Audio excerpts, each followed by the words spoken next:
The state's comprehensive assessment exam results are out, and although Arlington did better than the rest of the state, fewer students are getting high scores. School officials say not to worry though, because the nearly 20-year-old exam is more challenging now.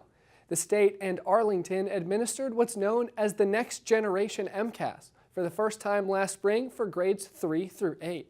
10th graders who need to pass the exam in order to graduate received the Legacy MCAS. Assistant Superintendent Roderick MacNeal told the school committee at its October 26th meeting that the test is meant to measure critical thinking skills and that work is already underway to teach the higher standards set by the state's curriculum frameworks. I want to stress, and also through the state, that they're communicating that this is a baseline year.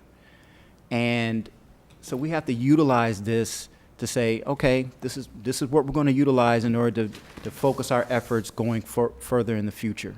We're going to look at the standards, we're going to look at our instruction, and we're going to see what areas we need to focus our efforts. And then they also talk about how, this year's results should not be compared to previous year's scores because of the difference in the test. Speaking to Arlington Public News before the school committee meeting, member Cindy Stark said she's glad the test is being updated, that as a teacher, measuring students' abilities and skills is more valuable than simply testing knowledge. It's not, have you memorized these 5 items and can you, regurgitate them back in these multiple choice questions. Now it's, here's a set of skills we want you to do. And I think that before we weren't really sure, well, how do you assess those skills? That's what we're doing now. Whereas before we were testing knowledge. Now we're assessing skills, and I think that's really, that's what teaching is.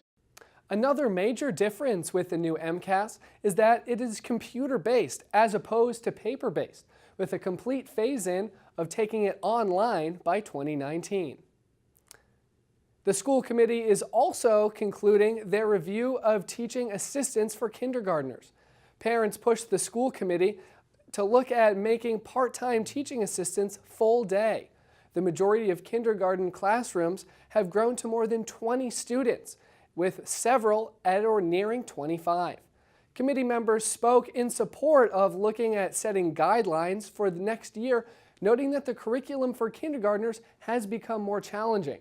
When it comes to making teaching assistants full-time for this year, Superintendent Kathleen Bodie said they are looking at it on a case-by-case basis. Principals are not shy about saying what they need. But we, we're looking at,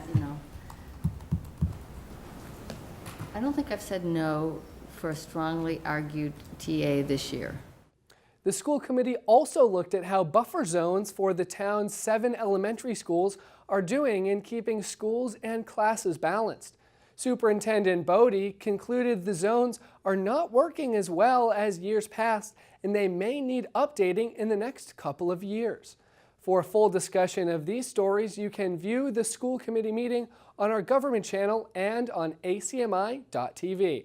I'm Sean Stackhouse. That's this week's Snapshot.